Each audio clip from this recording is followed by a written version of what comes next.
Perkenalkan, nama saya Maria Maximiliana Laklo, NPM 12170035. Saya mahasiswa Universitas Timor, Fakultas Pertanian, Program Studi Agribisnis. Saya mau menjelaskan materi perdagangan internasional tentang teori Heckscher-Ohlin. Teori Heckscher-Ohlin dikembangkan oleh dua orang ahli ekonomi yang bernama Swedia Eli Heckscher dan muridnya Bertil Ohlin. Teori kelimpahan faktor ini terdiri dari dua teorema. Pertama, teorema Heckscher-Ohlin dan kedua, teorema kesamaan harga faktor. Teori klasik menunjukkan bahwa dasar utama negara-negara melakukan perdagangan adalah karena adanya keuntungan komparatif. Telah diketahui sebelumnya bahwa teori keunggulan komparatif yang ditulis oleh David Ricardo didasarkan atas perbedaan efisiensi dalam berproduksi. Negara-negara yang mempunyai keuntungan komparatif atau biaya produksi lebih murah akan mengekspor komoditi yang dihasilkan dengan biaya yang relatif lebih murah. Heckscher dan Bertil Ohlin juga mempercaya bahwa negara-negara akan memperoleh keuntungan dalam perdagangan, akan tetapi mencoba menjelaskan keuntungan perdagangan yang diperoleh dan pola perdagangan dengan cara yang lain. Teori Heckscher-Ohlin didasarkan atas dua kondisi penting sebagai dasar dari munculnya perdagangan internasional, yaitu ketersediaan faktor atau endowment faktor, produksi dan intensitas dalam pemakaian faktor produksi atau proporsi faktor produksi. Oleh karena itu, teori Heckscher-Ohlin sering juga disebut teori proporsi atau ketersediaan faktor produksi.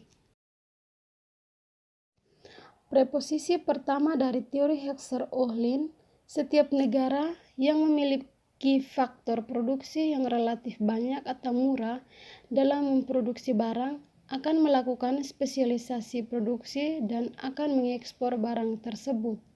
Sebaliknya, negara akan mengimpor barang-barang tertentu jika negara tersebut memiliki faktor produksi yang relatif langka atau mahal dalam memproduksinya.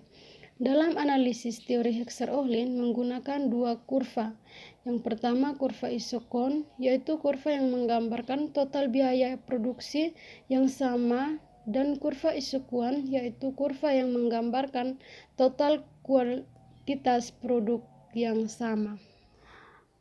Kurva di atas, titik A, B, C berada pada isokos yang sama 600 dengan kombinasi input faktor produksi yang berbeda, yaitu A 25 tenaga kerja 10 mesin, B 15 tenaga kerja 12 mesin, C 40 tenaga kerja 5 mesin. Sementara itu titik D berada pada isokos 400. Titik B, C, dan D berada pada satu isokos yang sama, yaitu sebanyak 100 unit pakaian. Titik produksi optimal terjadi ketika isokos dan isokuan bersinggungan. Jadi dengan kombinasi biaya minimal dapat diproduksi sejumlah produk tertentu. Titik D dengan kombinasi 20 tenaga kerja dan 5 mesin adalah titik optimal karena dengan isokos 400 dapat diproduksi 100 unit pakaian. Untuk titik B dan C dengan jumlah produk 100 unit dibutuhkan biaya lebih besar, yakni pada isokos 600. Sesuai konsep titik singgung antara isokos dan isokuan ini, maka masing-masing negara tentu cenderung memproduksi barang dengan kombinasi faktor produksi yang saling optimal, sesuai struktur atau proporsi faktor produksi yang dimiliki. Secara grafis, perbedaan proporsi atau jumlah faktor produksi yang dimiliki masing-masing negara dapat ditujukan dengan grafik berikut. Manfaat perdagangan yang diperoleh masing-masing negara berdasarkan teori Heckscher-Ohlin dapat dilihat pada angka-angka hipotesis berikut. Angka-angka di dalam tabel tersebut. Proporsi faktor produksi yang dimiliki oleh suatu negara berbeda-beda sehingga menyebabkan perbedaan harga relatif harga barang. Di Jepang, dengan isokuan 100 unit pakaian akan menyinggung isu kos 600 pada titik B dengan kombinasi 26 tenaga kerja dan 7 unit mesin. Dengan demikian, untuk memproduksi 100 unit pakaian yang padat karya di Jepang akan menjadi lebih mahal karena jumlah atau proporsi faktor produksi tenaga kerja relatif lebih sedikit dan mahal sehingga unit kosnya 6. Untuk Isokun 20 unit radio yang produksinya dilakukan dengan padat modal. Di Indonesia, Isokun ini akan menyinggung isu kos 600 pada titik C dan kombinasi 20 tenaga kerja dan 10 unit mesin. Jadi untuk memproduksi pakaian 20 radio yang padat mesin di Indonesia akan lebih mahal karena jumlah atau proporsi faktor produksi mesin yang dimiliki Indonesia relatif lebih sedikit dan mahal sehingga unit kosnya hanya 30. Di Jepang, dengan Isokun 20 unit radio, akan menyinggung isu kos 400 pada titik D dengan kombinasi 10 tenaga kerja dan 18 unit mesin.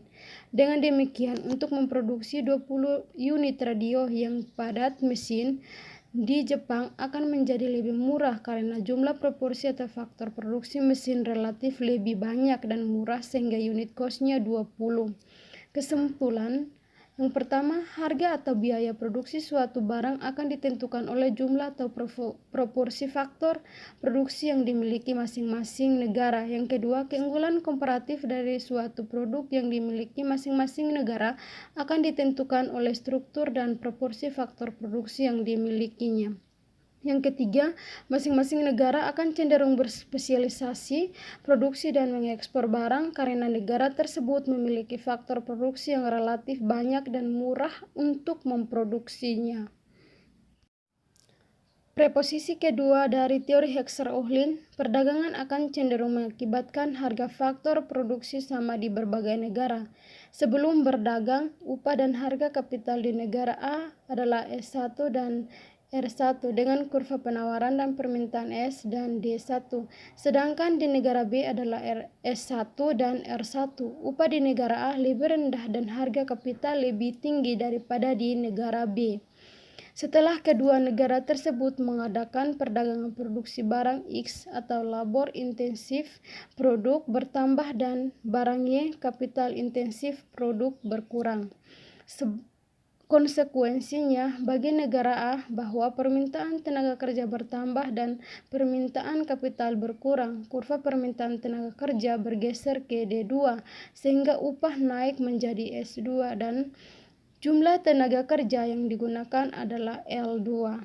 Selanjutnya, dengan berkurangnya permintaan kapital, maka kurva permintaan akan kapital bergeser ke D2 sehingga harga kapital turun menjadi R2 dan jumlah kapital yang digunakan adalah C2 dapat dilihat pada kurva di bawah ini. Sekian materi dari saya.